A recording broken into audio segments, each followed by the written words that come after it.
Waterfront Entertainment bakutusizaako a Waterfront Pictures, Lobu Kowani Productions, Nevija Juniors Production yakaise message deleted. Obubaka busanguddwa. Mukasaka tulina kabaka gwe twatandika naye. Alina akafaaka muke yalimu. Yakwate kuba n'asooka akoleza kabiriti. N'akwate ebbali waliwo tochi. Kirabika abadde amaze ebbanga ali unconscious. Kiri yakadda buzi engulu. N'akwate kuba yo n'avaayo misinde. Yajja atambuza amaaso. Gambye twolekedde kapya. Eyo nkola yaffe kikola yaffe oka mu digital. Pozi ngo gaseko ne mu CD International Star Shoppers Arcade ne Private Plaza wa Kiseka. Why? Soko jogezeko kutasanga tunabagenda wala. Kiryoke tofaayo. Kastanzi kaka na gwe bamugumu. Soka wesike mode mabiga. Rodi bekyasi. Nasoka kutwaka kufuru. Gwe kujagulire na kyala. Mukazi watu yatidde tidda. I don't know where he is. We gotta get out of here. Come on. Jantu kwate kubo tulino gezaako kubano ngobudde bukyali. Anti kali. Bwe batu ne bayitawo. Nagambye lero kanu tukakoledde walala. Temufaayo. Kwe kujja misinde. Waisoko sirike kyagala ogane. Leka tulabe. Vayo. Geno kuza amaso nga kirodi kibali maso. We're walking out of here, truck. Gwe sebo tugenda kuva neno tractor. Rodi bamuita tractor. Geno kwaga buleti musekwa kino. Yeka kabadde kyakangwira. Naketika nakagunda wansi. Gasiya. Kabaka bamuita tractor ono gwolaba. Nasoka jayo mujolo. Ono yafuna waneno bine bisongola ice. Kozo bad yafumita mu lubuto gasiya. Why? Bizunga biruma. Kathy. Ono kwe kujasika nena kyabambi. Come here, baby. Jangwano baby. Bera mukakamo. Tumaze okuwanga olutalo lubadde lutalo tufukidde zike. Ndowooza kiwedde kono buteevu kiwedde. Kiba kitegeeza tugenda funa family yaffe eri gye twalootako oti ye. Oba gye tubadde tuwooza akakasa kano konna. Bw'atu yasirwa mukazi we bagezeko va wano. Turakita bamaze okumuta. Kumbe turakita akomyewo. Stop! Oh God! Yimirira togenda wala. I'm begging you, stop. Mbutuufu nkusaba yimirira. The industry cut. Mpozi mu sinema bagamba batya kati. Pile upon cliché. Ekyo nyinza kigamba nti cliché. Equals a very bad movie. Cliché kiba kitegeeza nti boy eyo sinema Who's sinema ebambi nnyo kamala. chased by the bad guy? Karodi ono gwolengera. Is that his name? Kabaka asomeza ku kikolagana ne screenwriting. By the ubiquitous ice pick in the third act. Who's Omutumbaavu bamufumisa ice pick kyokate mu act yokusatu n'abula. Yes, I keep telling you, good movies build and they build Ze nabagamba sinema ennungi. and they build much like Egenda maaso n'okuzimbibwa n'ezimbibwa n'enyuma. build until Ebanga sex kwe gamba abanyuma paka ku climax paka omuntu lwakyamula. that's what we want here. Ekyo kye twetaaga wano mukola sinema. Climax. I know. Mutuufu njagala nnyo ng'oyogera climax. Millie. Bampita Millie. Yes. Millie Council. Bakuyita Millie Council. I expect a lot out of you. Mutuufu nkusuubiramu kingi. The foundation. Naddala mwenna. Storytelling. Manya ebiseera bisinga foundation Character. kisinziira ku sinema engeri gy'oba otandise n'olugero. Believable. Kale kiti olina okugezaako gireeta nga at least ekkirizibwa mu bantu. Si kumala gakubawo kintu. But that's great. I mean, I love that. I mean, we talk about that all the time. But it still has to be honest. Naye ate kirina okubeera nga at least kiri honest. You do. Let's paint the picture, okay? Olina okugezaako okuba kale tukubeemu ekifaananyi. Name track. Waliwo jjama ayitibwa Tractor. Badass. Who's Badaasi. 14 of your friends. Asse banne 14. You have a gun on. Naye mbutuufu bwakutuukako ng'alina emmundu mu mukono gwo. Do you shoot it? Omukuba ebyasi oba tomukuba omukuba? Ffenna tumukuba. Yes. All of them. Mwena mumukuba ebyasi. Would you? I Kale ate ggwe. definitely put Mu butuufu nze ass. mukuba ekikopo ky'ebyasi mu katoffaali. Babababababa. And empty a clip into him. Paka emmundu lweggwamu ebyasi. Me, Naye ate man, I am kagamba mukasa kano wano wendi sisobola mutta kuba nze sita bantu. 5 pages. Naye mbutuufu bw'embeera mu peegi za mmiri ze yawandiise ezo kujjamu oyo. Yeah, I'd kill him. Mukuba ebyasi ne mutta. His character. And on page 10, Kati ku peegi 10 Something has to happen. Ku script gyoba wandise ekintu kimu kiba kirina okubaawo. Higher story forward. Kwegamba ekiba kisindika olugero lwenna lwa sinema maaso. So on page 10. I've got Tractor giving a monologue about wano kiraga Tractor agenda maaso n'oku yafuluta bufuluusi. first century.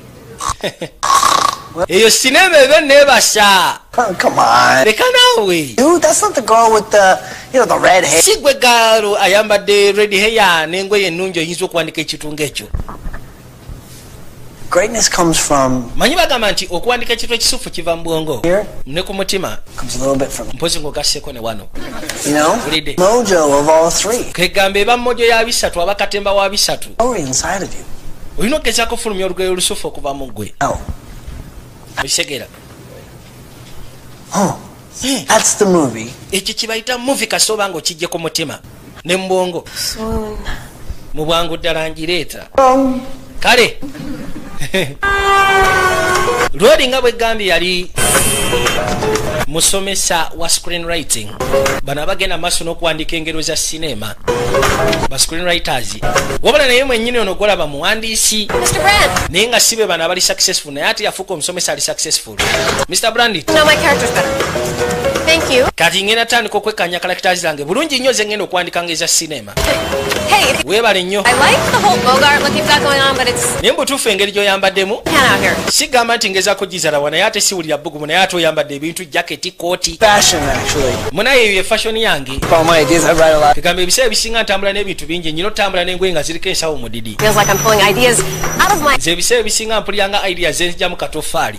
Yeah. Ebiseera ebisinga tewavaayo nnungi mu katoffaali. Ordered to grab a spring roll. Kati mbadde ngenda kukwata wali funa ku byakulya. Wanted to take a look at my... Wandiyagadde ogenda tugende ffena tugezeeko okwekkaanya. I just get out of this really. Mumanyi naakava mu mukwano mukazi wange mbadde naakamuta.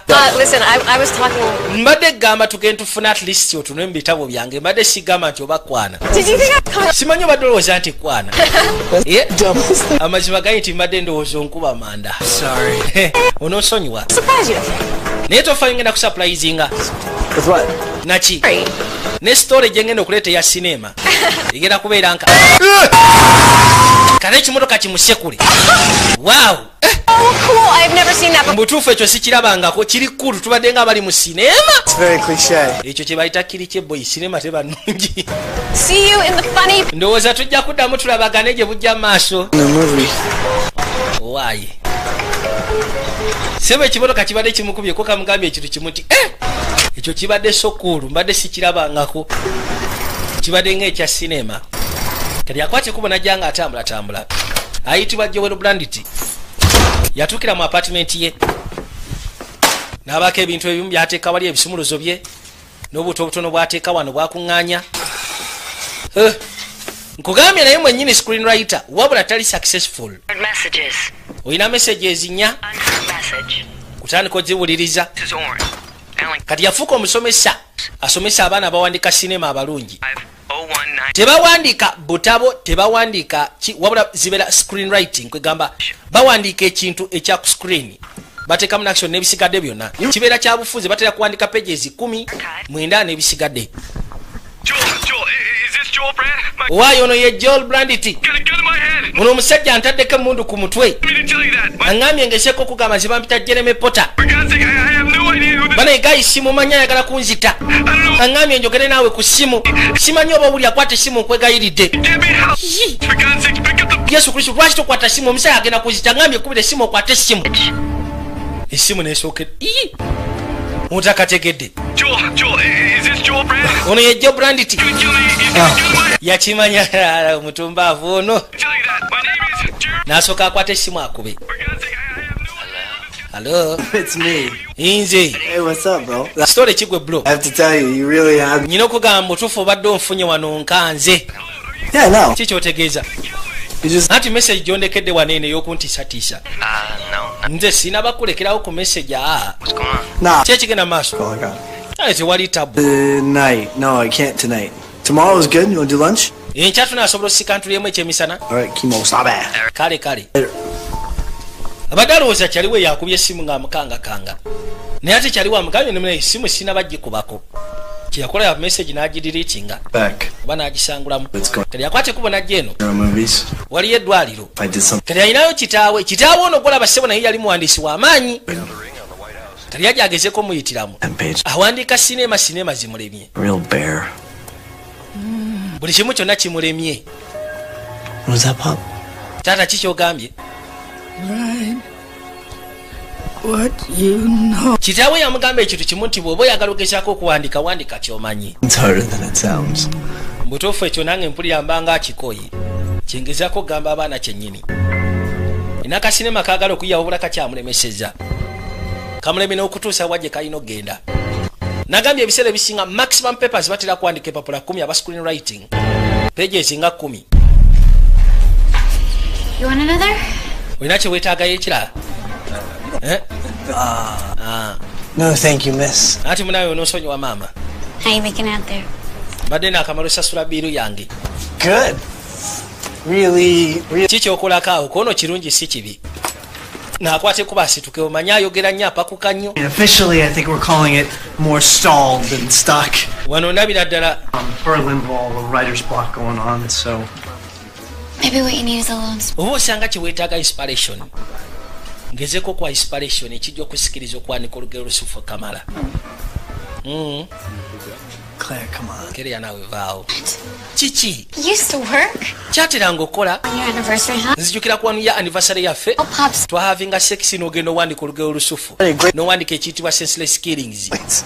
Just need a break, okay? A change of pace. Kyusa mu peesi. Break. Neetaagamu ka buleeke. I meant... Ntegeezezza. So, this is just a slump. Ekitegeeza bino byonna eno siraamu. All the time. Kana akaseera konna bulijjo ky'obadde oyagala okuŋŋamba. Olinga ayagala okunkyawa. About this. Nedda. Ono mukazi wattu yaate muzannyi naye ate nga baagalana. What are you actually talking about? Kati ki kyoyogerako? Baba bakyanyumya. Laba mayiti bwefa wagona esooka yekkata wansi wakati wabwe we bali. Maama nnyabo. Mayiti ssebo yekkase wansi we bali wennyini. Abadde akyagenda maaso n'omunyumiza nti ngenda kwetagamu buleka okuva gy'oli. Omukazi ye akita. You okay? Let's get out of here. Oli okay? Tuve wano. Hey, Omanyi? you think I could come to your place? Oza asobola okukwata ekkubo n'enzija mbeerako ewa okumala ebbanga ettonotono kuba asobola kudda kakati. Ati wali tabu tugende. Of the building. Kyava amwetikka. 3-year-old Jeremy. Akaseera kayite mabega alina script gyawandiika eyitibwa senseless killings. Naye nga kirabika teyagenda wala talina gwe yagiguza. Baagaana ogigula. Called me today. He said his name was. Kati mu kaseera kano aba atambula agenda okulya munnamawulire ng'agamba nti Lodi afudde ayitibwa Jeremy Potter. N'agamba waliwo jjame yankubidde essimu nga mpoleza agenda kuttibwa ayitibwa Jeremy Potter. Charge here. No, I. Ani ali mu buyinza wano? For you, Mr. Brandt? Ogamba kigwe. What is the name of the guy? Oyo gaya afudde yaani? We're not at liberty to discuss the case. Tetulina geza kudisikasinga ku keesi. Just said Jeremy Potter. Bangambye nti ayitibwa Jeremy Potter. Munnamawulire agambye nti ye Jeremy Potter. Mr. Brandt, the guy's already dead. Gayi mufu. He thinks... Agenza okugwa ku ttaka olwedde abadde mufu. Ono kyakekyako bagamba nti boyi yabadde tannaba kufa yamukubidde essimu. Never met the guy in my life. He left me a message. Omumanyi kono simumanyi simulabangako mulamu bwange wabula yandekedde message ku simu yange. Hear this message? No. Tusobola okuwuliriza ku message eno kono nedda. No. Tetusobola giwulirizaako ate.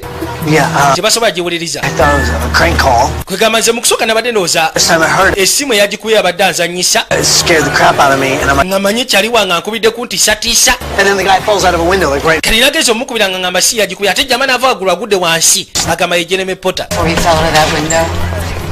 Probably at least 3.5 hours. Gayi abadde yafudde essaawa 3 n'ekitundu emabega. Olwedde agenza ogwa wansi nga mufu. He left me the message. Do you live around here? Simanyi obeera kumpi waneeno gwesewo Mr. Brandit. No. Nedda. Around here? No. Claire. Okolera wano kono nedda girlfriend wankereya akolera awo kumpi. What type of work you do? Kati mulimu ki gwokola? I'm a screenwriter. Ndi screenwriter. Really? Eh? Sounds interesting. Mbutuufu ekyo kiba kinyuma. Think- Babamanyi tebagwako katemba. Well, no, Engeri gye baba bawandiika ebintu bya sinema. Waterfront Pictures. I mean, a company that has a deal at... Waliwo kampani eyina banaye mutusonyiwemu. Information. Nti wono detective ajja kwagala ogezaako sigaza information yammwe. Ayitibwa Breed Love. Spell that. Brandt. PR. Kati erinnya lyo lisperinga otya kono liri Brandit. You want Chinese? Kati yakwata ekkubo ne yeetikka Nakya n'amuleeta mu apartment ye kubanga Nakya atasobodde genda wuwe. Ono yatuukira ku answering machine. Just... Gw'okola ki? He didn't delete it. Anti njagala kumanya just in case oyinza okuba tewagijjeko message. My apartment and check my. Toyinza kumala kujja kwa mu apartment yange n'otandika kebera message zange. From your class? Kati kwaliko message ya Nakya akayitibwa Kamiri nga kamukubira kamugamba. You really grabbed me. mbutuufu kyewakoze ogezako kuanalyzinga story yange kyabadde kisufu nabadde mpandiika ebitaliiyo. Lwaki ogigyeko? Oyo mwana wa ku ssomero talina makulu. Mbadde sinaba kulowooza nti omukwana okugjako ng'omaze okugjako meseji eyo. Kitegeeza kiri ku ekyo, wafunyeyo mukazi omulala? Nedda, si bwe kiri. Ntoba n'obulamu bwange, ntoba n'okuwandiika kwange, ntoba n'okusomesa. Wuliriza, kyonna kyogezaako okuŋŋamba oteekeddwa kiŋŋamba ekyo kyolwaleero. Tesobola kunyumyamu kola birala kono siteekeddwa bigamba kyo kyalwaleero. Then ntimanyi lunaku lumu bino ebyokuwandika bigenda kuluma mu katoffaali. Mutuufu nange nandyagadde okuba nga nnumwa mu katoffaali. Kamugabe ebisigadde katujja budisikaasigako oluvannyuma.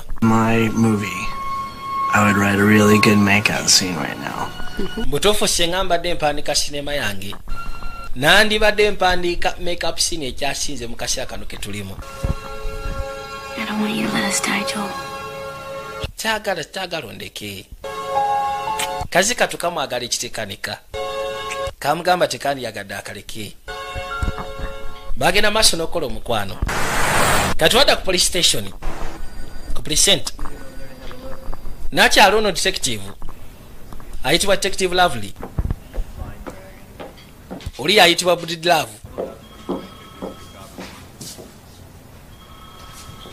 Thought you were going home. Nabadde ndowooza ogenda kuddaka. Oh, yeah, I'm just looking at his file. Nkyatunuya mu fayiro yo n'omusajja yafudde ayitibwa Jeremy Potter. Packed up and left. Manye mukazi wange eri gye yakwatamu abaana n'agenda. Philly cheese. Buli lwa Mande manye ogendako kwa Yitebo ne bakyali bange. Kati. Few drinks, few laughs. Tugendeyo tufunemu burapusa obutonotono ne drinks tonotono. I'm just trying to get you. Leka naawe ngezaako kujja mu ngeri y'okkola. Onaafokasinga nnyo ku mirimu. You know what you're good at? Omanyi lwaki oli mulungi? Humor, no social life. Olw'okuba sina social life. Olina good instincts. You're just like your dad. Kwegamba olinga kitaawo. Osobola okwasaganya ekintu mbwangu ddala kiki weetaaga gwe love. Nice guy, divorced. Waliwo neighbor wange fireman ali divorced guy mulungi mbadde njagala omusikane. Don't say I didn't try. Tugamba nti sigezezzaako kufunira musajja. Oh, hey, I got it, Brandt. Brandt oli wamukebeddeko. What's your take? Ali biki? He's a screenwriter. Oli screenwriter naawe bamanyi. Bagwa nnyo eddalu. Check him out anyway. Mukebereko. Nati enkya kye njokkererako. Weeraba. Yagenze kusanyuka mukazi we ssebo yamusuulawo. Kati enkeera waalwo. Lodi yakwata kubo keera mu ssomero ku ssomero. He starts cooking with gas. In The Wizard of Oz, Dorothy lands on a... Ono yabagamba nti ebiseera ebisinga bw'oba otandika sinema ekintu ekitandika akiti etandika yennyini ebiseera ebisinga yesikiriza omuntu okulaba sinema. Help me. N'abanyumiza Wizard of Oz. Movies later, they're still going. N'abanyumiza Star Wars. Kill someone. Hitchcock. Kono kutta muntu. Right, actually, Hitchcock would kill someone. Hitchcock ye bw'aba atandika sinema bagenda kutta busi muntu. What about kegamba otandika okubeera curious oba oyagala okumanya biggwerawa. The right phrase for the protagonist? At the end of Act 1, something happens that changes... Hey! Yekanze n'okwekanga nga nnyonnyola sinema. He is... abanyonya protagonist. He's affected. Yandibadde nga karakita y'omuntu abeera mu sinema gwe baba bazannyisa agenda maaso n'okuyita mu bizibu. Nkunyonyera ekyobadde oyagala nti butereevu. Kiri yakwata ekkubo n'avaayo. Yatuuka ebbali n'ayingira mu yafeesi ye. Essimu yavuga kwe kujja agezeeko gikwata. Agenda owulira ekaaba bukaabi. Kirunga kiri wiyadi ate. Essimu n'eddamu n'evuga. Essimu ye y'omu ngalo mobile phone. Hello? Hello? Agenda owulira kuliko omuntu ayogera akaayana. Calling me, I can't... Naye nga tamuwulira bulungi. Owaayo nkubira essimu sikuwulira sikutega lwaki toyogera? Can you hear me? Simanyi ompulira. Call back. Essimu eyogera bubi. Owaayo ojja kuddamu onkubireko edda. Ddala bwe yeekanga kamili. Shit. Yesu Kristo buno busa bwennyini. Oh my God. Yesu. You scared the shit out of me. Ontiisizza naawe. I was just dropping off some scripts and gonna... Owaayo mbadde ndeese scripts zino nkwate kubo ngende. I have a lunch. I'm gonna give you my keys, please. Nange mbadde nkwata kubo genda ku kyemisana. I'll be in the park. Kati ebisomoozo bibyo nze ngenda kubeera wali mu paaka. Gwe muzira wange. Protagonist. It just doesn't sound the same, does it? gwegalawo ng'omaliriza byokola. Yakwate kuba agenda sika ne munywanyi we. Kati wadde bali wawo nakyale yajja ali ku muggo. Agenda okuza amaaso. Kiki bw'oyagala? Waliwo yamusekula ku mutwe. Bubi nnyo. All right. Kali. Okay, the cops are going to disrupt the Ze kyemanyira ekintu kimu kyokka abasirikale bagenda kuba distracted n'omusango guno. Put it out of your head. The guy calls me, leave me a message, and he dies then. Guy yankubidde essimu n'andekera obubaka ono kataamu koodi. Balloons for the wee treasure chest. Waayi musobola okugezaako tuyamba ku busente wano tugenda maaso na kuyiga bya bugagga. About these people. Bano abantu bano balina embwa bano. Nice. Beera mulungi gye bali. These people bring down the building value. Bano abantu be baleetera abantu okuzimba mu paaka kubanga bazungiramu nnyo bamasiikini ne balowooza ekifo tekirina makulu. So are you writing something right now? Kati olina kyogenda maaso n'okuwandika kati. Page 10's looks like kill him. Waayi page 10 ekyafuukidde zikeganya okugwa. Put in a sex scene. Teekamu ka sexy scene. Yeah, that'll get you started. Kijja kuleetera ontandikwa. Preferably lesbian. Oba osanga tekawo ba lesbian kijja kuba kikola kyakolera aba. You know what you need? Please. Omanyi? Hey, a threesome. That too, but no. I was going to say if you ever want to just get away, work on your script, they got this beautiful place I'm selling out in the... Kyemba ngenda okugamba ki ekintu kimu kyokka. Weetaaga ogezeeko ofuna akafo akakakamu akafo akasirifu woyinza otuula owandiika ebintu bye nga teri akuyingirira. It's not really yours. Waliwo akafo kemanyi kentunda kali waggulu mu nsiko. Got talent. Si kakoko ono olina talenti. Ono munywanyi we. Oh, real estate. Yeah, but that doesn't mean I don't go to the movies. Ngezaako okubulira amazima tekitegeeza nti sigenda mu sinema. Give you anything? Oh, Adam, Millie. Adamu ono ayitibwa Miri ono ayitibwa Adamu. Millie is in The my... class. Miri ali mu kiraasi yange. About you left. Naye gwe nakulootako ekiro kya jjo. And I think I remember you sneaking Naye nange nkujjukira wa sneaking n'okwata ekkubo okujja mu kiraasi yaffe nga batusomesa. last week also, Kimosabi? Actually, I'm the Lone Ranger. He is Kimosabi. No. Batanise nno okwewaana ebya sinema. You're Tonto. I'm the Lone Ranger. Jill? Wamajjiiro. Lee. Whatever. Bampita Miri kono kyonna. Market? Gwe kasita ofunye kyewetaaga bw'oba weetaaga ekintu kyonna nkubiraako. Anti kale. Brickles.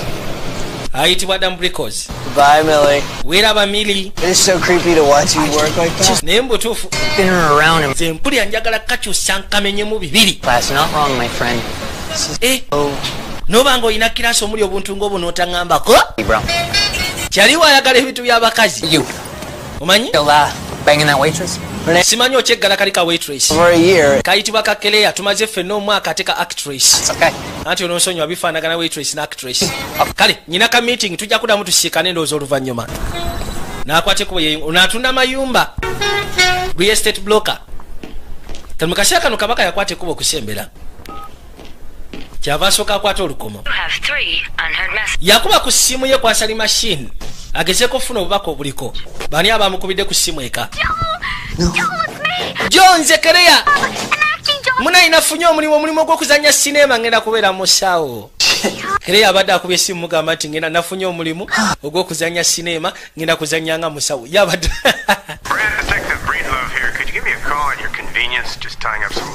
Detective Breedlove naye yakubye essimu. Joe. Munayo olina okukwata ekkubo gezeeko okujja. Joe. Bampita Mada Cheng. N'asooka amubulira wa gy'ali. Kati waliwo omuntu omulala agenda okufa.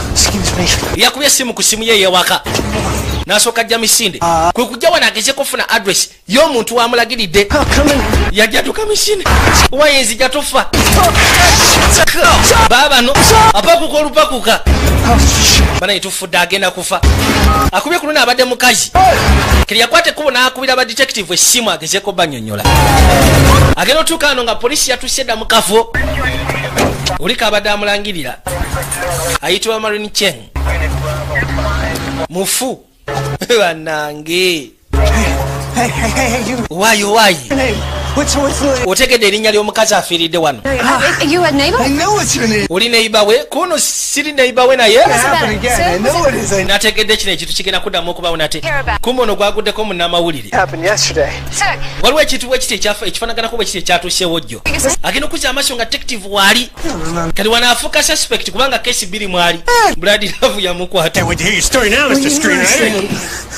Gwe ssebo twandyetaaze okugezaako okwekaanya olugero olwo. Stab wounds, chest, abdomen, thorax. Omukazi baamufumise ebiso bingi. Lacerations. Ebiso bingi bye baamufumisa okukamala. Waliwo akantu akamuli mu kamwa soko mperejeeko. kwe kujasooka mujjemu kana akamuli mu kamwa kwaliko ebigambo ebyaliko rich man, poor man, beggar man ng'ogasseko nekya thief. I don't know what I'm doing here. I've got nothing to do with this. Sirika. Why? Can't drag them. Daba kapa kyewaludde paka wano. Take a look at this. Soka wekanye kano olabe.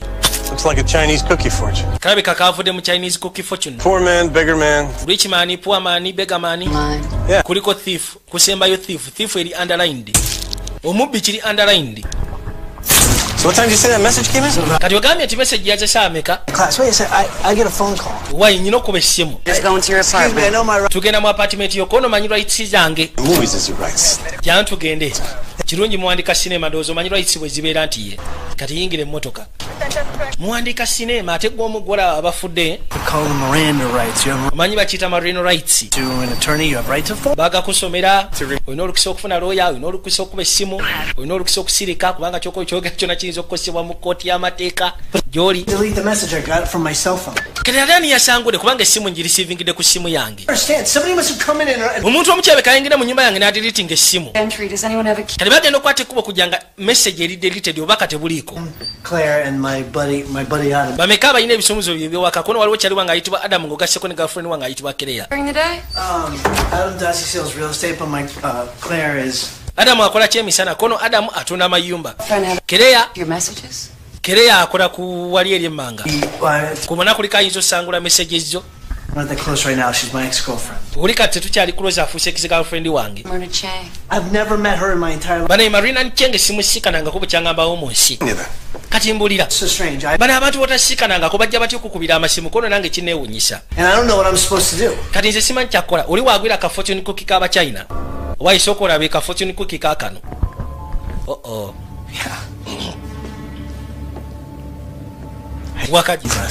Nalidde kichina jjo. Unasooka akasekula. Munambeeramu akapapula. Ku luno mwali mukeeru. Kikamyufu.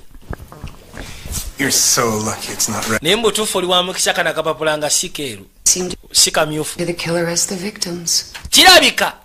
Omutemu ono afa nnyo ku ggwe ng'ovudde ku bavictims. Bavictims olabika tobaliiko nnyo oba tobamanyi nnyo. Naye ng'omutemu ono alabika afokasinze nnyo ku ggwe. Phone or put a watch out for you if you want. Tufune omuntu ayinza okukuuma tulabe. Thanks. I'm all right. Banaye ndyoke temumpa bakuumi. Is that what you do for a living? Kati ki kyokola okubawo? And then I'm also a professor. Ndi musomesa, ndi profesa. Oh, what do you teach? Biki by'osomesa? Bintu bya kuwandikira sinema. So let me get this straight. Kati kasooke manya kino. Charge people to teach them to. Ogenda maaso n'okuyigiriza abantu ngeri gye bawandikamu sinema kyokka gwe toli successful. Omulimu gwakulema ofuna. You call if you want to talk. Bw'oba oyagala twogera otukubira ku ssimu. You're right about one thing, Mr. Brand. Waliwo ekintu kimu kyokka What? ekikunegula. These random killings don't make sense. Bano abantu engeri gye bafaafaamu tebikola makulu.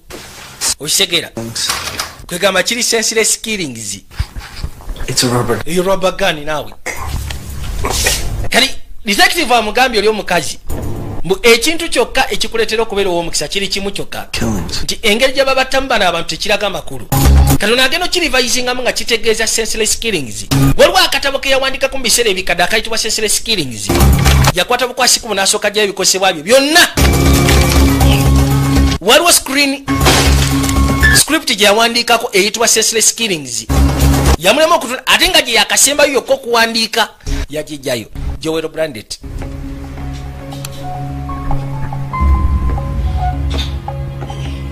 Being pushed out of a window. Yatandika okugenda maaso n'ogezaako gisoma. His death hit Wabula ekyewuunyisa the uncle. abantu ababiri engeri gye bafuddemu bwe bali ne mu screenwriting ye. Jimmy. Oh. Jack Powell. Jerry Power. Uli yafudde simanyi bali bamuyita Jamie Paulo. Mu screen Multiple times. mu mpandiiko ba mu script A pincushion. waliwo omukazi yafudde bamufumita emirundi mingi ne mu katabo mwe kiri. 2 more on the next day. Wabula ku lunaku oluddako bagamba nti babiri be bafa. God. Yesu Kristo Katonda wange. The killer's taunting the writer. He's using his own work again. Kali yakwate kuba n'asiikana kitawe n'amugamba perfect. nti omutemu agenda maaso n'okuyigga eyawandiika. But Akozesa akatabo ke kennyini ke yawandiika kati mwajja ebintu ebimuhontinga. this. Bino byonna sibitegeera. what you know. Kitaawe yaddamu n'amugamba mbu ekintu kimu ky'oba okola kiri kimu kyokka. Wandiika by'omanyi. If there's danger, it's got to be Kati yadda ku ssomero. right to the heroes. Yatandika okugezaako okusomesa. What? Protagonist. Oh, right. Protagonist gw'obadde oyogerako. Protagonist journey. I mean, you can witness something in the course of a movie. Kati detective ono yajja ayitibwa Lovely. But if it's not connected to your protagonist, Sinema gyatafokasingako nnyo ya heroes. really the purpose of making movies, right? At the end of the day, it's all about his story. Or her story. Ku nkomekero y'olunaku, Right. ebiseera ebisinga omuntu gw'oba otadde mu sinema, protagonist kiba kitegeeza nti buli kimu kyonna kibanga ekifokasinze ku ye. Oba musajja oba mukazi. Agenda okuzza amaaso nga detective atudde eri waggulu. Kati yajja yekkaanya oba ayinako message zonna nga tekuli. It's our job, Guba mulimu gwaffe makers, to externalize ng'aba cinema makers journey. ogezaako okufulumya Questions? jja n'ey'omuntu abeera mu sinema. Waliwo abuuza Yes, detective. detective obuuza ki? What if a character isn't aware of his internal journey? Bwe kiba nga kalakita tamanyi kujja naye yenna. Memory of his actions. Kwegamba tugeze nga ebikolwa byakola mu sinema tabimanyi. One's behavior, perhaps to do something wrong. Kwegamba nga abikola nga subconscious ye ebikola naye agenda okuddamu okutereera nga tategedde nti yakikoze. At all that they're doing it, Ekyo kiba nga agamba nti akola ekintu nga takimanyi. of suspension of disbelief, don't you? Ekyo kiba nga ekijjawo disbelief. Psycho, Norman Bates. Hitchcock yakikolako. Split personality. Psycho Norman Bates yakiwandikako. Split personality. The break? Why tufunemu kabreke gwe detective? Bubu yagala kugenda nga tufulume bweru. Oli abadde amugamba nti tuyinza okugezaako kola sinema nga omuntu ali mu sinema ebikolwa byakola tabiinaako makulu kwega tabitegera nti aba akikoze nga subconsciousness ye mulyawo n'akikola agenda okuddamu okuba nga ategeera ng'ekintu kyawedde dda naye nga teyetegedde mbu yakikoze. It's easy. He kills somebody, jumps in his car, goes over to my house. Katonda yamubuuza ddala mutuufu omuntu ono waaba yagenda maaso n'okutta afuna ddi obudde ogenda okusangula message gy'aba aleesewo kuno kyangu atta omuntu n'agenda n'asangula message nze n'antiisatiisa. Bino tebikola makulu. It's real life. It's not a movie. It doesn't have to make sense. Ne bino byogezaako gamba tebikola makulu. N'amugamba nti buno bulamu obwaddala. Ebiseera ebisinga obulamu obwaddala tebuliwo ogezaako kumakinga sense. Ino si sinema. You would tell me if there was something I should know, wouldn't you? Waliwo ekintu kyeteekeddwa ogezaako okumanya. Kubanga wabaawo ekintu kyeteekeddwa okumanya, alisi oŋŋamba si bwe kiri. Yamugamba kimu sina kyekwese. Naye teyamubulira nti omuntu agenda maaso n'okukola bino kirabika agoberera script ye gye yawandiika mwaka gumu oguyise emabega. Nandiyagadde okwate kubosa okujja ku police station otwekkaanye. Munvunaana. Twandiyagadde ogezaako okumanya engeri gy'osobola ova ku lisiti y'abasuspekti baffe. Muntu akola detector. Kuno nakyo si kibi tujja kukuteekako.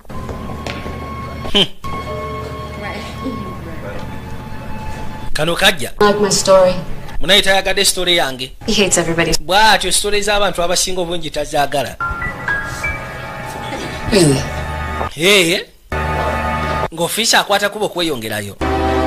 Lwadi ekintu kino kikyamusobedde lwaki omuntu agenda maaso n'okukola ekintu nga kino. Kwegamba amuhontinga akozesa katabo ke kennyini oba akozesa script ye yennyini.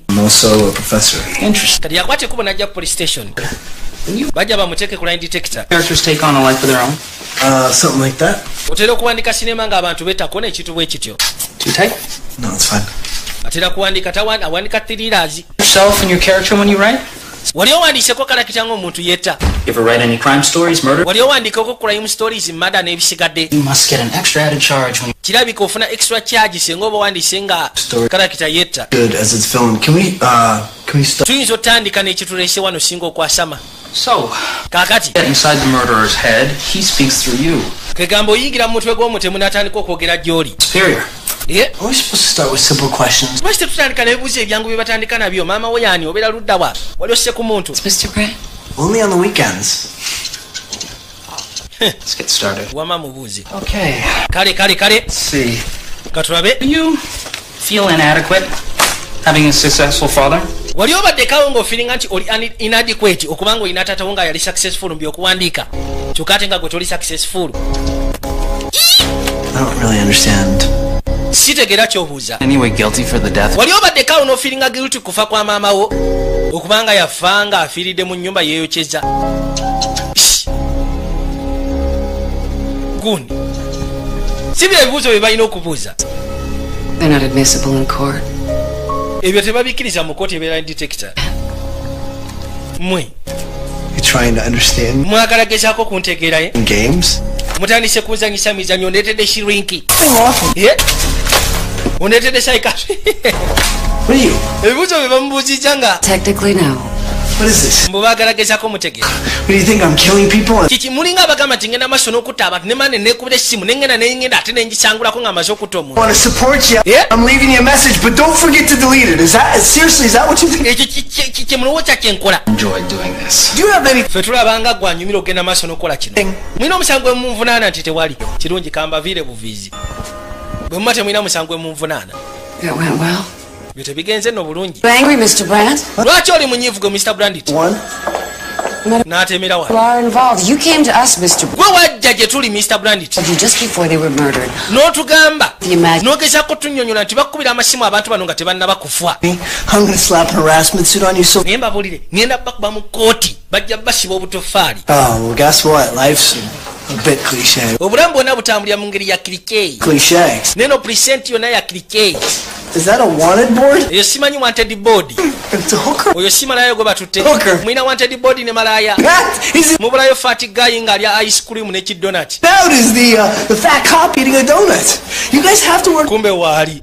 We're not trying to be original, Mr. Lwaki temugezaako okubeera original? Right now, I'm just trying to find the way out. Mu kaseera kano njagala kunoonya kubola enfulumya present yammwe. Yitaawo. Oh, and don't take this the wrong. Naye kya kino saagala okitwale bubi. Never see you again. Naye mbutuufu nsaba nnyo nneme kuddamu kulabako kubanga sandetaaze kulaba. Anti nange bwe ntyo tulowooza nti gwe wekka. Tebalina musango gwe bakavunana kubanga tebalina conclusive evidence. Tebalina okukata. Ne kajja ebbali. Kujja kacekinga emesegi yaako. Can we get together? Yasooka n'akubira kereya n'amugamba tusobola ogezaako kusiikana. Then n'asooka n'akwata ekkubo gino siikana Adamu Kyaliwe. Too fat. Kyaliwe yamuleeta mu club. In the right places. Ayagala gezaako kwandalayizinga nsonga eno wabula ekyamulemesezza. The people that died. Bantu babiri bafudde mu katabo kange be boogerako bennyini. Yeah. I'm with you. The taxi driver. Okay, now, so Jeremy Potter owned a pawn shop, and then Jamie Potter. she's a seamstress. Kano kabadde ka seamstress. She's copying my script. Ono yabadde akopa script yange. Script that die would be The zookeeper in the tiger's cage. Yeah. I told you I read your script twice if you Waliwo wakasikeeki. So if we're tracking the killer, how do we get him? Kati bwe tuba batrackinga kiro ono tumufuna tutya? You don't. Nah, it was just somebody. It was nobody. You were well into your second act. Dude, this is the area in these movies when the killer should Kano ka sinema kabanga akabimenke. Thrillers like that. I wanted mine to be different. I thought. Njagala sinema yange ebeere ya njawulo. blah, blah, blah. Kinali ngobako. Wouldn't care, right? That's why your movie never got made. Thank you very much. Kati waliwo eyajja. N'asooka abaako by'ateeka ebbali. Thing is one big coincidence. All right, look at yourself. Nze kino ekitumbutuufu ndabira ddala ng'ensisinkano ey'amaanyi just. Ddala bw'ofaanana. It's midnight. Do you ever stop? Yeah, one of Agenda kola. Gwe ne ssaawa mukaaga gwa kiro ogenda kola tolekeraawo. for my advice. Oh yeah. Nkuwa amagezi gange. I think I'll write a script one day. Now, how hard can it be? Lunaku lumu ngenda kuwanika script. Still needs a script writer. Ensi yonna olinga agamba nti yeetaaga ba screenwriter. If you're using your script as a blueprint, Bw'obanga okozesa script eyo nga blueprint. random you can't predict. The zookeeper, my friend, dies. There's nothing you can do to stop that. Kiba kitegeeza nti Guy atta abantu randomly. Tosobola kumanya ani gwagenda kuddamu kutta. Makes some friggin' sense. Byonna tebikola makulu. Kimosabi, That's great. Thanks. N'akwata ekkubo yeeyongereyo. I'll call you, right? Jjukira akatabo ke yakatuma Senseless Killings. Jama mu katabo agenda maaso n'okutta abantu wabula talina tebalaga nsonga lwaki ono amusse lwaki tiwali connection yonna. Random killings ze zigenda maaso. Kati ono amugambye nti bw'obanga okozesa script yo nga blueprint kiba kitegeeza nti tugenda mu malaga mukwata. Lwasonga abantu atta busi. Tumanya ani gwagenda kuddamu kutta. Detective yajja ebbali n'asooka atambuza amaaso ku loodi ono. Thank you. N'asooka alonda obuntu bwe kwabadde akolera analysis. Essimu yavuga. Essimu bw'evuga ng'essimu evuga ya call box. Yali ludda.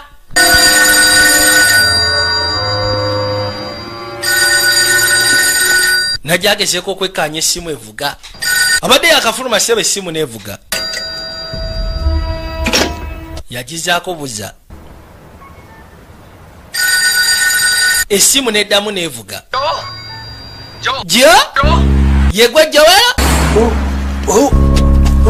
ani ono ankubidde essimu tomanyi otegeddwa oti essimu eno ogifunye otya kwokubidde muteeke ku ssimu oyo kisirani omusajja agenda kuzita ataddeko ebwasi ku mutwe agenda kukuba buleti azigyewo n'asooka mubulira 96 and 10 siri wala mba asobola okutuuka bwangu ddala 96 and 10 kale ndi mukubo nzija tojja n'abasirikale kuno sigenda kujja n'abasirikale mugamba akwatire kale mekutta ye bana itufudde ngenda kukola ntya kwe kulaba emmotoka eyali awo ebbali gwensonyiwamu ssebo nsonyiwamu owaaye nyina omuntu gwengenda okima ku airport onoosonyiwa leka naawe buno buli kintu kikwatagana ku life and death byo mbimanyi ngenda kuwa 10 olwa buli 10 n'amuteekamu bwe tutuuka bali ku kizimbe njagala okubira epoliisi nagambye nyina gwengenda okima ku airport gwegezako bawa adresi obagambe nti waliwo omuntu agenda maaso n'okutta abantu musiikanye lwaki tonyongera sente naye musiro gwe mbadde naakakuwa sente za ate era nkwongere sente kale sente zizo zeweetaaga bambi obwesiga sibira awo togenda wala muloka kwe kujja kabaka n'agisibira wano olwamala ogisiba olina omukami amulindeko eddakiika 15 ng'atusse munda oli yasimbula busimu kigaali n'adduka kale kabaka atuuse ku kizimbe waliwo olwodi ataddeko kihuudu n'amanya kirabika yeye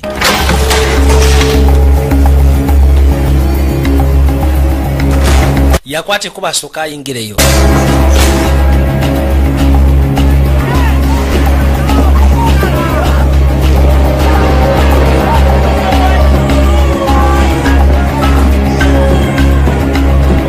yajja asembera mpola mpola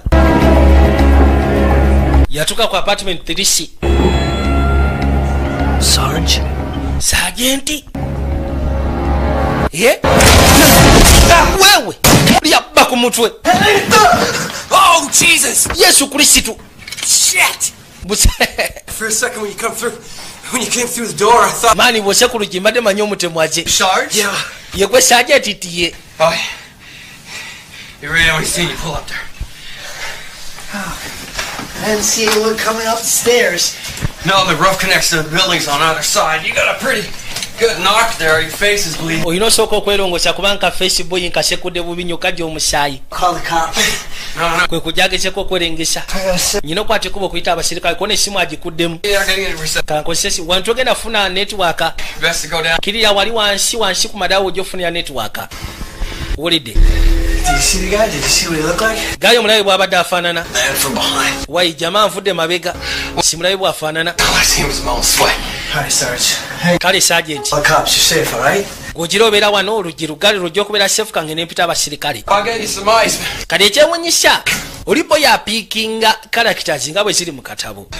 Ne bwe liba erinnya terifaanagana wabula nga at least bw'oba olitadde mu abbreviation liba lifaanagana bwe liba lya initials. To be reached.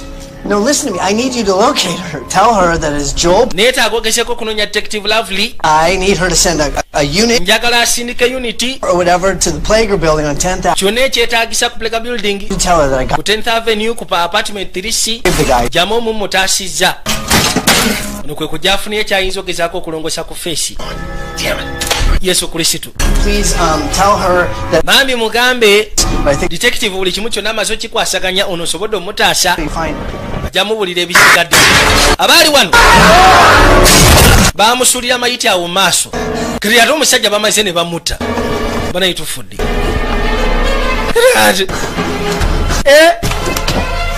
Tamusisiemu akambe. Kyokka ataddeko ebigalo bye. Tufudde omusajja bamuse. Sir, are you there? W'oli awo. You're too late. Oli kikerezi. The lady's dead. Owaayi oli kikerezi Dr. Detective Lovely. Bano omusajja assa omuntu.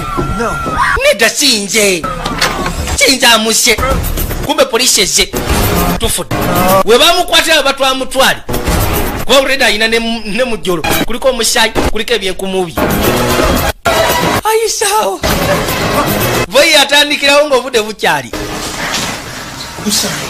Unosonywa nosonyo kubanga amate nkutaddeko mujjolo laba mujjolo obusiru yagirekaana abaye ayisana abadde mpambye nga kyabwe njogera mujjolo agiretse mabega musatu nadduka yakwesa buno bufaayo esikeevu wano kati bagalira mugalire teriki bikigadde yataatemere wano nakakana aishewa ebintu byononeshe mumulabyeko nti wa mutumbavu atandise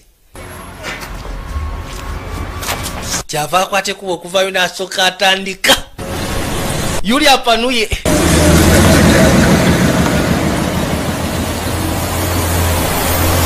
kiringa waise akaseera akwate kuba gezaako komawo arabe embeera nga bweyimiridde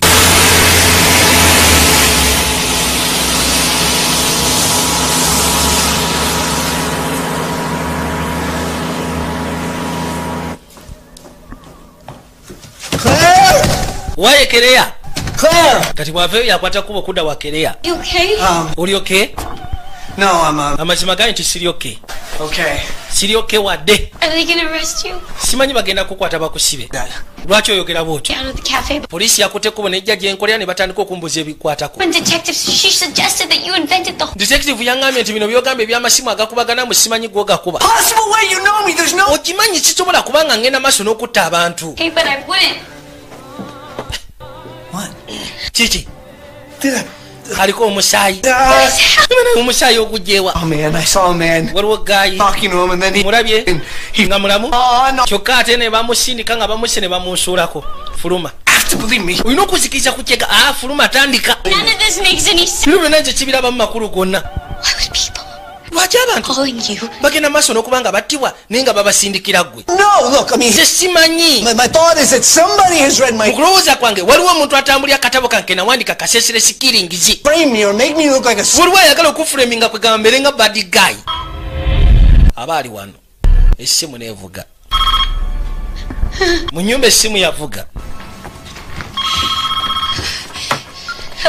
Hello? Kale agenda okuwulira nga byebadde bayomba ate byebiplayinga ku ssimu. Kiba kitegeeza baba likodinga. Sooka owulire munnaye ate ebiri ku ssimu. Bye tubadde twogera wano wennyini. Ndete essimu nze kimanyi nakumanya. Mulimu ennaku ezisobola okukeerera boyi naye ennaku zakeeredde kyali wange.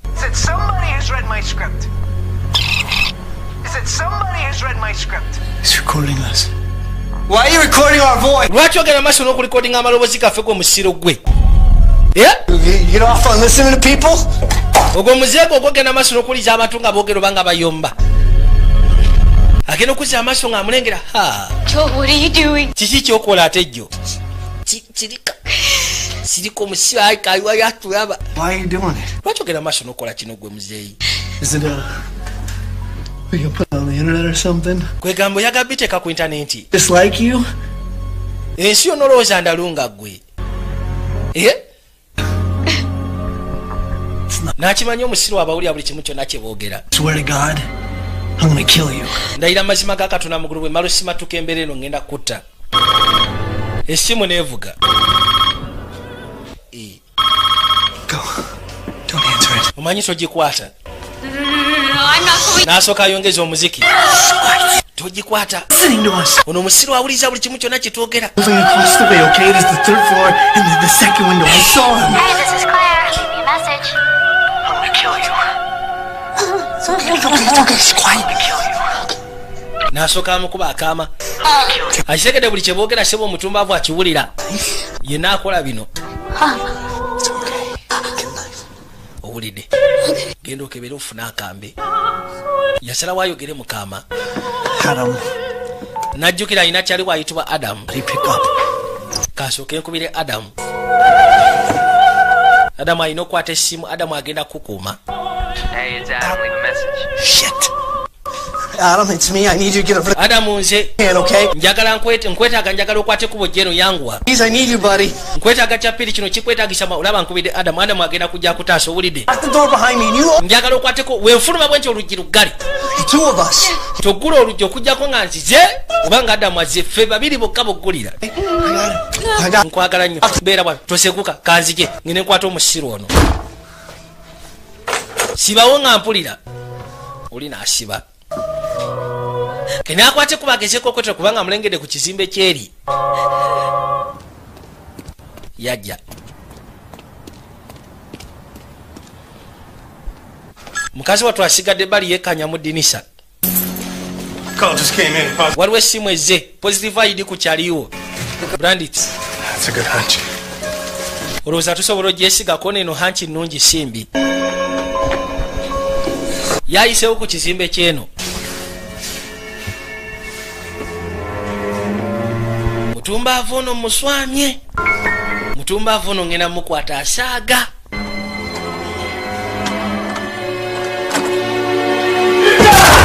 Wewe otyo agenda okugira atyo okumusula nga ssebo mayiti guno mulambo. Essimu nevuga eno gyasiikanye eno bamuteze koloba. What do you want from me? Kikyunjagaza kayagala okuwulira akayimba ng'akayimba kano yakalese eri. Just tell me. I want to understand. Akayimba kabuliza yakalese eri wa girlfriend we iwakereya mu apartment. Kyokka takawulira mu ssimu.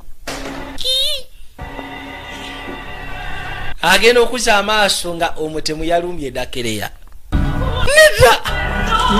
Neda, neda! Neda! Neda ofema! Basalasala nakyala. Omutemu yasalasala nakyala. Na fumita ono nga musatu ali bali alengera. Naye nfudde nze. Poliisi negguse. Bwe batyo ne babandula oluggi. Waliwo eyabakubidde essimu n'ababulya ku kye ekituuseewo eno.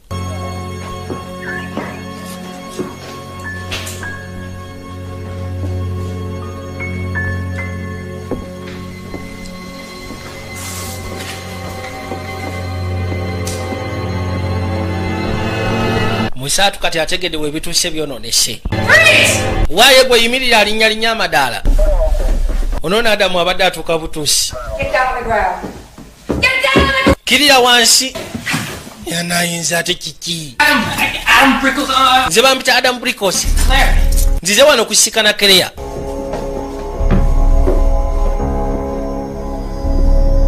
Polisi kwe kwate kuba yingire waggulu mu apartment.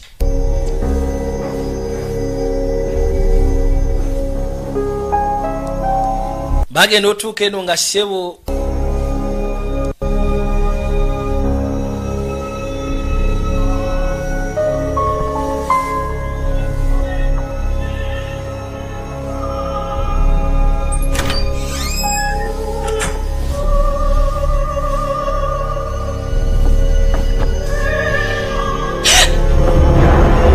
Dabalodi kye yakozekana kya musayi gwe gwasiiza okusammuka wano. Ate nga bafunye anonymous call nga babagamba waliwo lodi gwe balabye ku apartment wano amatchinga description ya Brandit Joel Brandit. Tebakyalina kati kubusabusa bakimanyiye mutemo wa ddala. Bali kuliko ekigambo stop me we mba musobola munyimirize. Polisi bajja basobole okugeza kukuŋŋaanya obukakafu. We're going to run tests on these, but there's hundreds of them up there, so. Tugenda kulwaninga testi ku buno. Afternoon. Detective, I think you might want to hear. Kale oyo mukazi nayogeddeko naye emisana. Why detective soko gye wekanye kino? This really had a hate on. You think you could have done it? Oza yakikoze? Over there, I doubt it. Oyo si yakikoze naye? I'm going to kill you. That's our boy. Eryo eddoboozi lyakyali waffe. Let the pisser go. Sebo lyakubya essimu ebigambo no bye yayogedde bye baade bakayaniimono yabikutte n'abyeditinga then n'abikuba ku ssimu ya Nakyala nga ne Brandit akyaliwo ne bisigala ku answering machine nga bigamba ngenda kutta kati bwe bawulira eddoboozi bamanya nti Rodi yabisindise.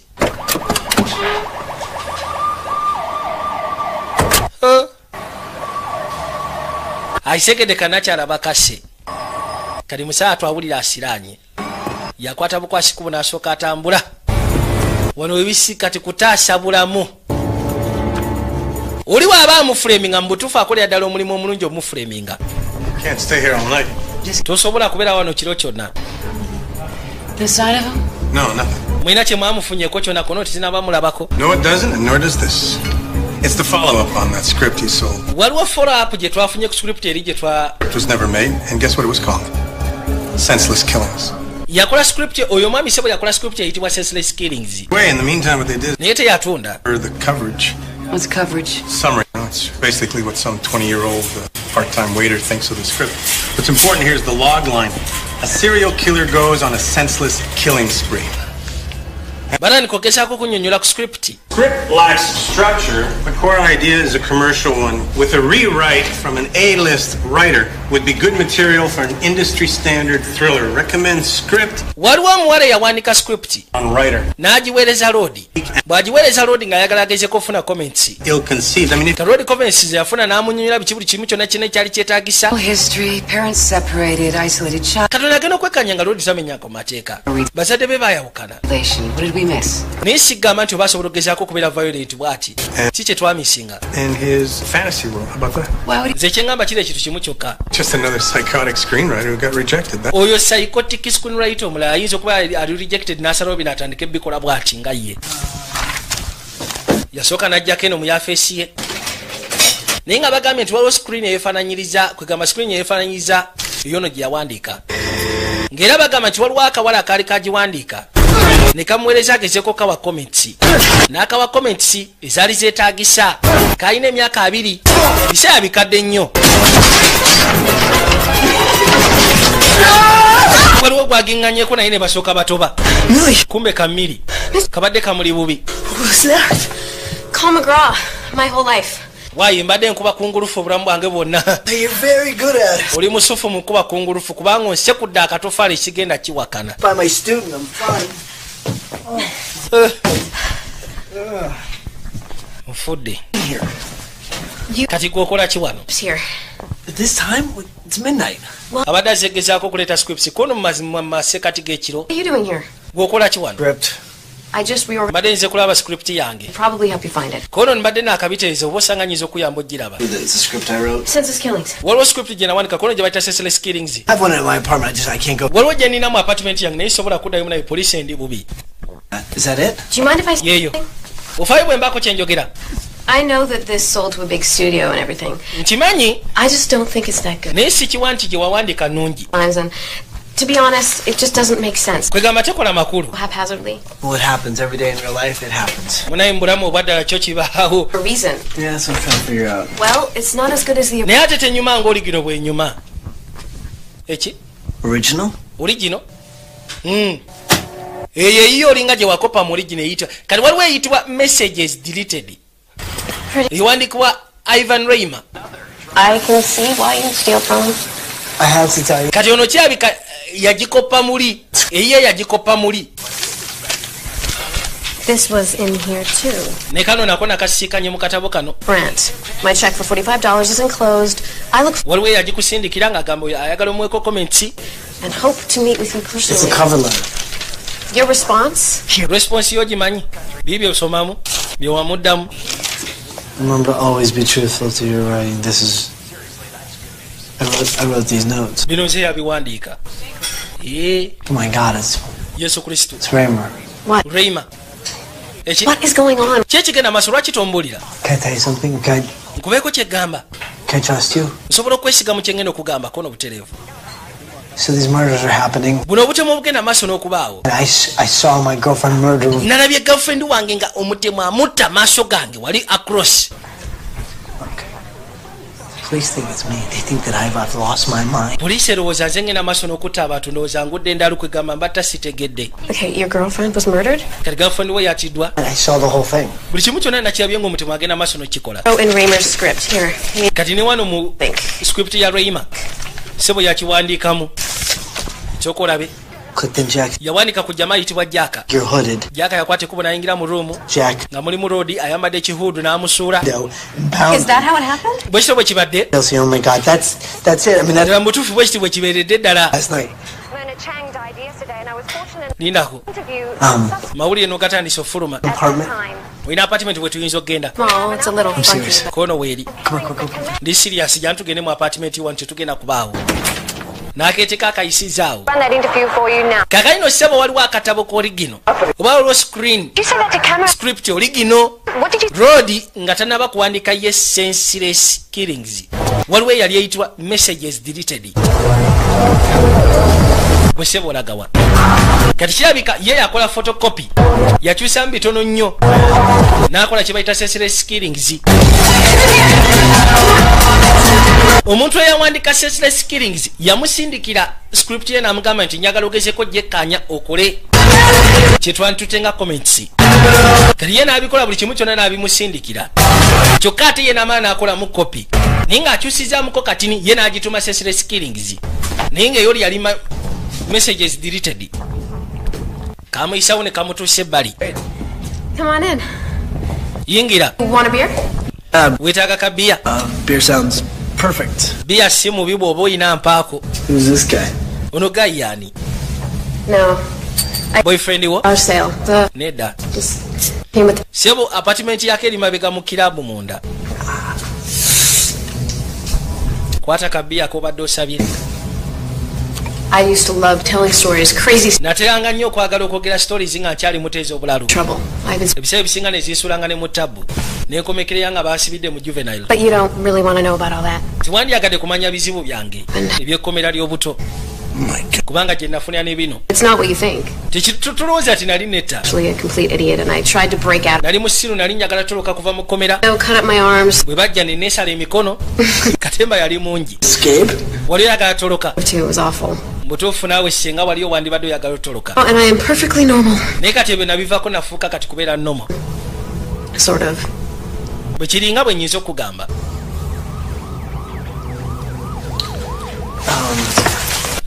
Going back to the script again, kansooke mpite mu script eno nateera. right?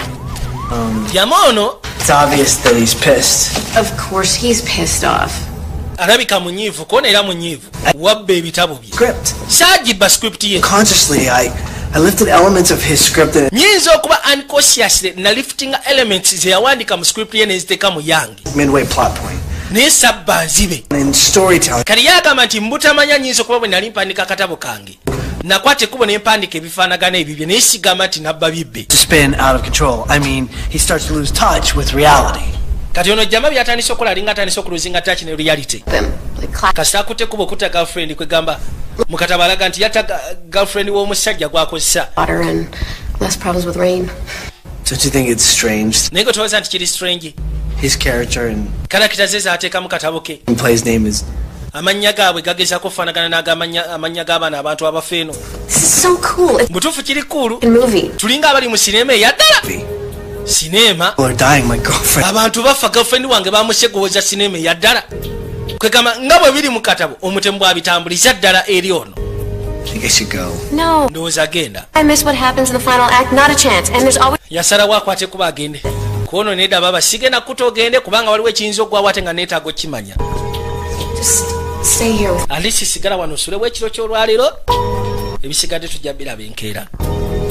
olabye otya sebo kabaka engeri akatabo gye katambula amanya newankubadde tegafaanagana at least initials ziba zifaanagana. mu katabo akozesa Rodi ayitibwa Jack wano Rodi ono gwakinya ayitibwa Joel. mukazi wattu n'akwate kuba agende yeerongoseeko buli kimu kyonna nga bwe kitambula mu katabo noono muri yo life bwe kigenda kimugoberera. yatandise dde okweraliikirira.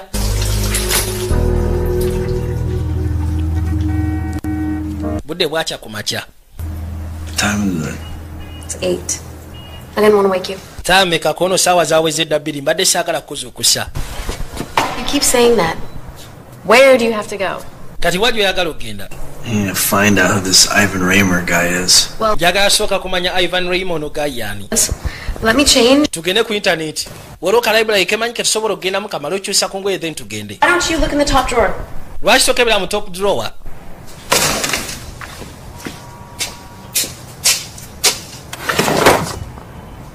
Dig beneath the panties drawer. Kebera wansi w'empale eziri omwo. Genda okuzza amaaso yasikanamu oluto. Guns and condoms. The girl always has to be. Mundu ne kondom omwala Eva alina okubeera prepared. Omugamba kimuwaawu bw'ate ng'oba osusiza. Kati baakwatiko bagende ku library. Alina okunoonya kujjamu n'ayitibwa Ivan Reimer. Yamusindikira akatabo message deleted. He's Ivan Reimer. He's taking naye nga bw'omanyi mu nsi munaye abantu bangi abayinza okugeza kuba nga bafaanaganya erinnya. tomorrow. Ivan Reimer. Great. Thank you. Alina ba Ivan Reimer mudidi baakubidde amasimu. More coffee. Kwongere kakaawa. There's at least 1,000 Reimers in there. At least ku nsi kuliko ba 1,000 Reimers. Ba Reimers nga 1,000. Character. You told us to look at character. We're focusing on plot. Like, ono yamugamba nti guy's name. Kyemaze okulaba kiri ekintu kimu kyokka. Why he's doing it. Who is he? Tulina ofokasinga ku musajja. Ebiseera ebisinga otugamba tufokasinga nnyo characters. Wabula ka tulina ofokasinga ku Ivan Reimer. Lwaki agenda maaso n'ekikola? Yaani? Sounds like you learned something. Labika nga abaayiga buli lw'obeera mu kiraasi yange. As a writer, but Kyemanyi kiri ekintu kimu kyokka. Oyinza okuba nga oli writer mubi naye ate oli musomesa mulungi. Kati poliisi erina gweswamye. Well, if he isn't guilty of murder, he should be arrested for this script. Nze kyengenda ogamba kiri ekintu kimu kyokka. Bwe guba tegumusinga ku gw'obutemu, then tugenda musiba ku lwa script. Yabba script etali. It's pretty incriminating. First few murders are almost exactly alike. Style of killing, names are even similar. Sounds like enough to take him in. Ekyo kimala okumusiba. Abantu abattibwa bafaanaganyiza ddala amannya agali mu katabo. He didn't, then somebody should have done a fine job of setting him up. Naye ate detective omukazi agamba ndowooza ono jjama alabika si yakikola. so let's think this out. Detective omusajja n'amugamba nti bw'aba si yakikola kiba kitegeeza nti omuntu amusettinga up mugezi nnyo kamala omutuusa ku eyo point. So there's got to be something somewhere pointing us toward him. Wateekwa kubaawo ekintu ekisobola okugezaako tupointing eri Ivan Reimer kyakola. Ivan Reimer. Ivan Reimer. Russian? Maybe Reimer means something. Oba Reimer kirina kye kitegeeza oba biki? Pronounce that Reimer. Reimer okipronouncing otya? Reimer.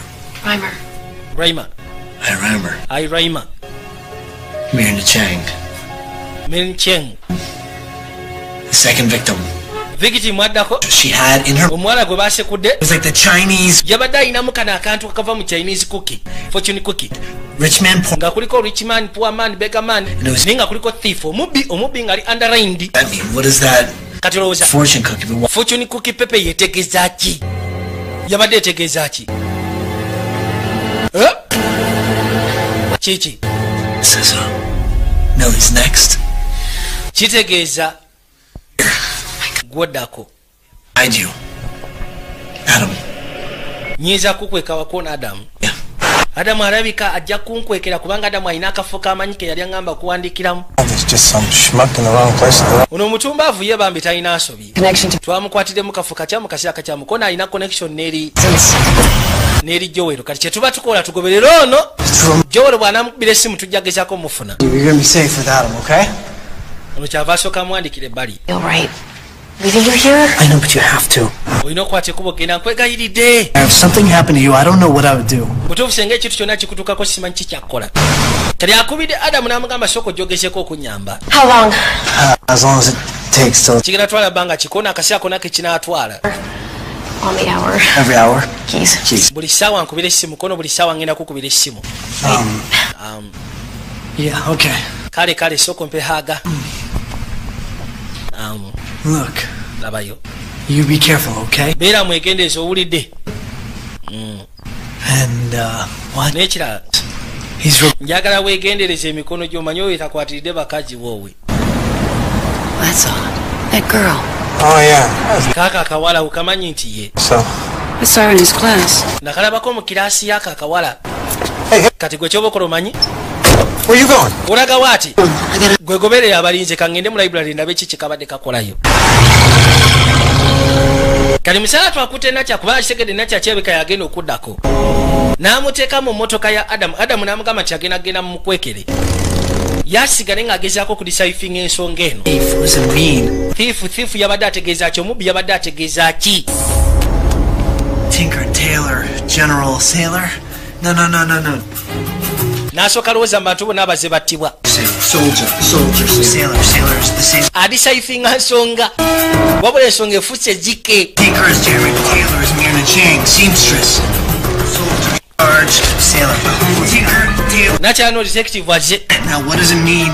That's the last verse. The last verse is doctor, lawyer, Indian chief. It's Claire.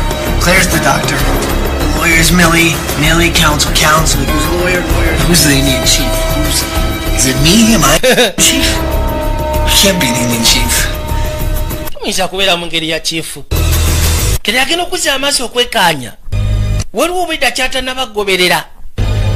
Holy shit. Yesu Kristo banayi yatunulya kadi ya munywanyi we nga mayiti esooka bwe yagwa waliwo ekizimbe nga kuliko posta ya munywanyi we. Mayiti eyokubiri we yagwa nga kuliko posta ya munywanyi we. Ne girlfriend we gye yafiira nga waliwo posta ya munywanyi we. Zino posta zigezaako okulanga biki by'aba atunda. Ate ennaku zino ekirombo aba agenda kukola. Yakimanya Adamu alabika ye mutemu. Kyokka Adamu n'akatabo ke yali akasomako enfunda egiwera. Unagenda okujja okwekaanya. Yimirira Brant, togenda. Brant, togenda. Doesn't matter, you gotta come with me. Nze mbadde ngenda okukubira essimu kote kina amakulu olina okwata ekkubo gy'oweeweeyo eri poliisi. Don't you get it? Naye gwe tokifuna. Kyali wange yagenda maaso n'okutta abantu. Yuli adduse. Amugambye gulabika tokifuna. Kyali wange yagenda maaso n'okutta abantu. Adamu. Detective Lavery, code 4, murder suspect fleeing. Banaye, murder suspect buna agenda. Police! Miliza motoka fuluma. Ngenda ku mulimu gwa government. Yaga kunzita.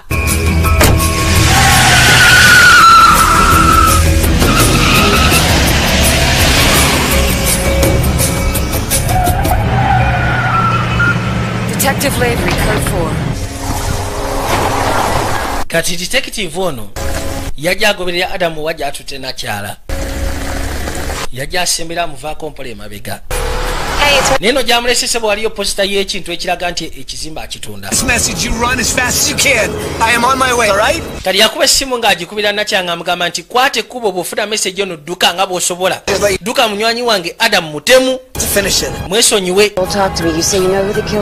Oŋŋambye nti omanyi omutemu. Bali njagala osibe eggaali tugezeeko okwogera. Kaakana Joel. Gwe mbulya wa wooli. Sije nkukime nkutwale. Nyina ogezaako kiyimiriza kino onoosonyiwa.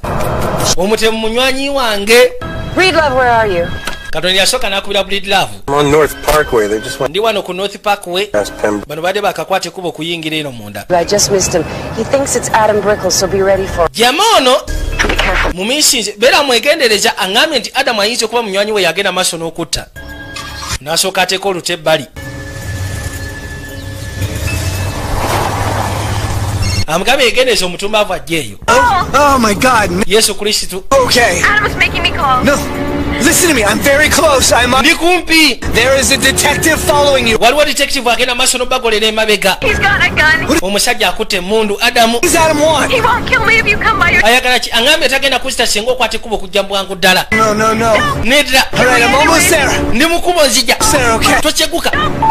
Banayi.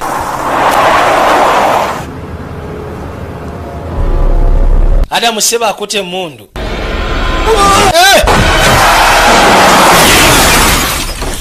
Olw'obusamaavu abadde yeerabidde nti maaso waliyo omuti. Abadde alobedde ku motoka ya detective.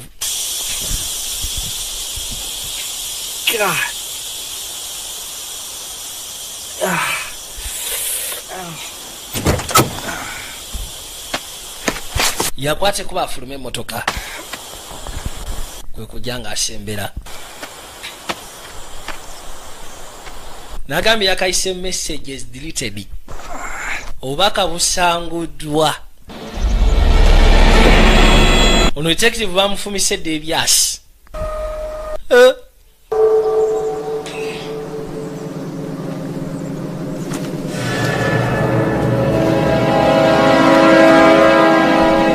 yasooka najjayo olutolo yabba mu apartment ya nakyala mu kadrowa. Adamu gwe ssebo Adamu agenda maaso n'okutta abantu. Nzize nzize ndinze kanga bwe wagambye sina muntu yena gwe nzize naye. Adamu oli luddawa? Adamu Listen, I stole your script. wuliriza. I'm sorry. Bwe mba nabba script yo njagala ogezeko okunsonyiwa. I was desperate. Oba osanga nali desperate nga njagayaga nga noonya nange ekinampisaawo. Atandise okwogera amazima lwaki yabba script yeyo. Mbu yali so desperate nga anoonya ekimwisa kubanga ebibyo bye yawandika nga byali tebiyitawo. Kati bwe yatula mu script eno ng'alabira ddala mu butuufu nnungi yeetaaga kukyusaamu katini. Koona oluggi.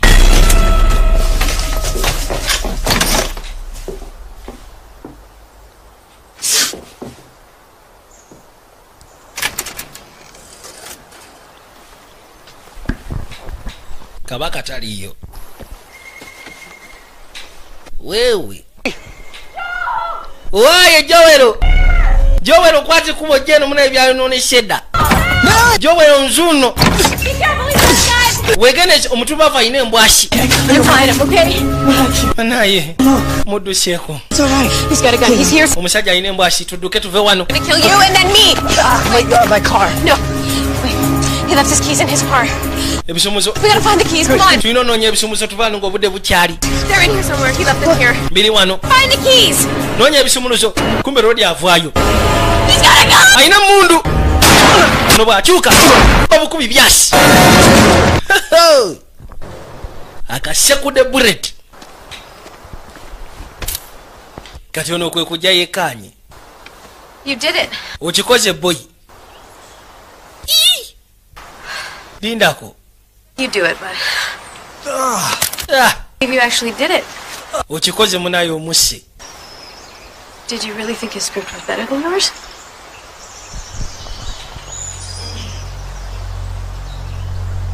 Dala kyobadde oyogera Lindako. Sokulaba amaaso ge. Omutwe gulaga nti yabadde asekuddwamu. Omutwe gwe nga gulaga nti yabadde asekuddwamu. Ate kino sebo kyabadde akutte tebadde mundu ebadde simu ng'ate alaga nti abadde akubira ono. Abadde talina mundu. Lwaki aba abeera ne mundu gasiya? Ye kazi obwedda sebo ke katemu baafumita buno baafumita ono buno obuntu bwa ice pack. Now that's what you call a cliche. Ekyo kye bayita cliche. Ice pick. Ice pack. What did you say? Wagamba otya mpozi? Couldn't possibly work. Mbu tesobola kukola. What do you think about it now? Kati ki ky'ogirowoozaako? But with a twist. Naye ne katwisi kentaddemu. That's what makes it work. Kyekireetera ekintu okukola mu sinema. Osegera. The audience always loves to be surprised. Omanyi abantu baagala nnyo kubanga bali surprised. Full of well-placed clues. Nakulekeddewo bumpless cruise nojja ng'ogoberera. All I needed. Nga gwe kyolowooza nti Adamu yatta ekyo kyokka kye nabadde neetaaga. I took your class 2 years ago. Emyaka 2 natula mu kiraasi yo. N'ogaana okumpa attention. My script. Neekusindikira script yange.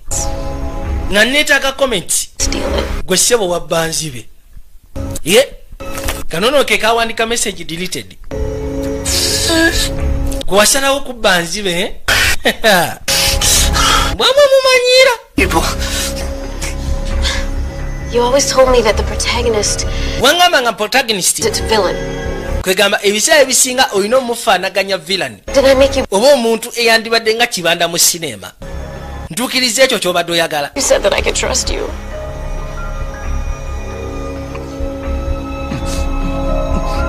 And I believed in you. Nakwesiga nakukkiririzaamu. Wabula ate n'ogezaako okufuula omusiru. Just like everybody else. Olinga abasigadde we baali bamanyira.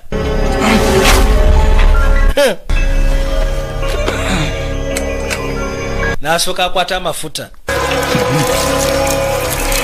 No. Omanyi? When I was little, my mom used to lock me in a closet. Bwe nali omuto mamange yatyanga okunzigalira mu closet. So that my dad wouldn't find me. Kwegamba kitanga aleme kushikana. A can of gasoline. And I lit the house on fire. Lunaku lumu ennyumba n'enjokya. It was the warmest I had ever felt. Wabula lyebbugumu lye nali nfunyeko kusya Katonda lyokka eryo. Nga maze okwokya ennyumba ne mmange nga mwali gasiya. Kakati naawe ngenda kutta. Yoyo we yakache kwa bullet. Your fish on ayitibwa bleed love. Ukashaku the boy. Ono toduka. Nasoka kasukuma muli. Kagudi. Wabula kashakuzi kyekirungi. Nekajja katandike boy toduka. Sebo kikabadde kagenda maso no bikola. Nga kagala kwesasuliza ono. Kamuandikira sinema yako ne kaje musindika ne kamusaba comments ya banzibe. Alina yayogeda amazima nti mbutuufu sinema yajiba lwasonga yali ayagayaga. Nga nonye kiyinza okumuyisa kubanga ebyo bye yali awanika teri yali abifwako. Toseguka. Yimirira. Osaaga. A bow and arrow? Ogenda kukuba kasaale. Cliché. Let me count. Ekyo kye bayita cliché. Kitu kiba kya bujeganya ekyo ky'oba ogenda okukozesa. You've got one under your belt.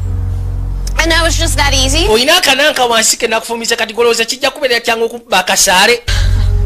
The dialogue is going to need some work. Iyo dialogue yejja kuba yeetaaga okuterezaamuko. Bw'oba owandiise sinema ng'eriwo ekyo nti omutemu bagenda mutisa kasaale. Gwe toseguka. Ofisa nazo omukazi. Alowooza ono ye mutemu. Detective. Help me. Nyamba. Anse kudda ayagala kunzita. Detective, he's gonna kill me. Agenda kunzita bannaaye. He's gonna kill me. Agenda kunzita nyamba soko munyambe. Put down the weapon. Gwe teeka wansi akasaale oba si kingenda kusekula bullet. Detective alobye. Oyina sekendi emu. Wayo oyina okuzikiza ekigamba kano ke katemu. Ne basooka bakuba nakyala bullet. Rodi! Bakasaale mu lubuto.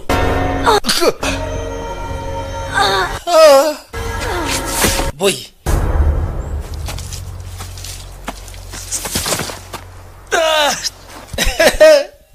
Bukyanga wanika sinema leero agibaddemu.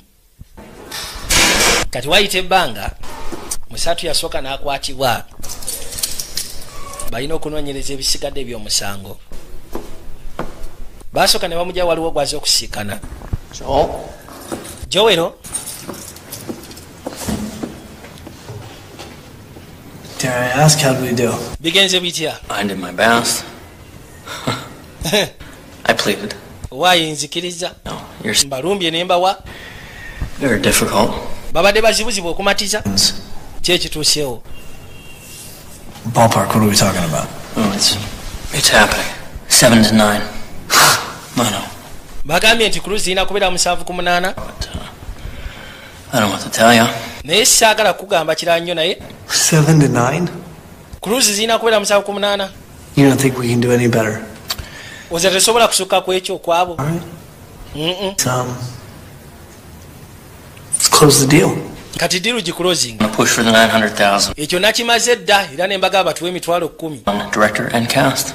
Ne mbagamba nti ogenda kubeera ku director ebyo baba beetaaga okumanya director omulungi gwe n'ebya casting ogenda kubeera gwe. You think about my trial, did you?